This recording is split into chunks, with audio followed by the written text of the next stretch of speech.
ভাবুন তো, একজন নারী কাঁদছে, কিন্তু তার কান্নার কারণ কোনো মানুষ নয়, কয়েকটি চড়ুই পাখি। সে বলছে, আজ আমার মুখ ঢাকা ছিল না, আমাদের গাছের চড়ুইগুলো আমাকে দেখে ফেলেছে। এ কারণে যদি আল্লাহ আমাকে পাকড়াও করেন, তখন আমার কোনো উপায় থাকবে না। স্ত্রীর এই কথা শুনে স্বামীর বুক কেঁপে ওঠে।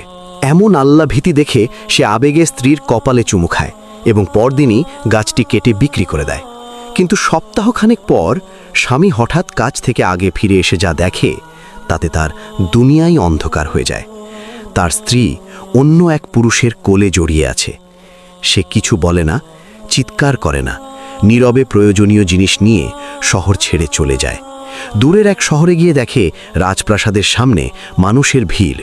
জানা গেল সুলতানের রত্নভাণ্ডার চুরি হয়েছে।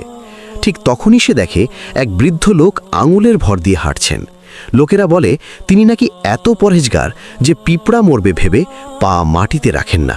এ কথা শুনেই সে বলে ওঠে, এই লোকই চোর। বহু তদন্তের পর প্রমাণ হয় কথিত সেই বৃদ্ধ লোকটি সত্যিকারের চোর।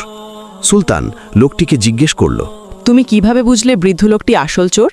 সে বলল, যখন কাউকে তুচ্ছ বিষয়ে অতিরিক্ত সাধুতা দেখাতে দেখবেন, বুঝবেন এই সাধুতা একটি পর্দা, যার আড়ালে লুকিয়ে থাকে বড় গুনাহ।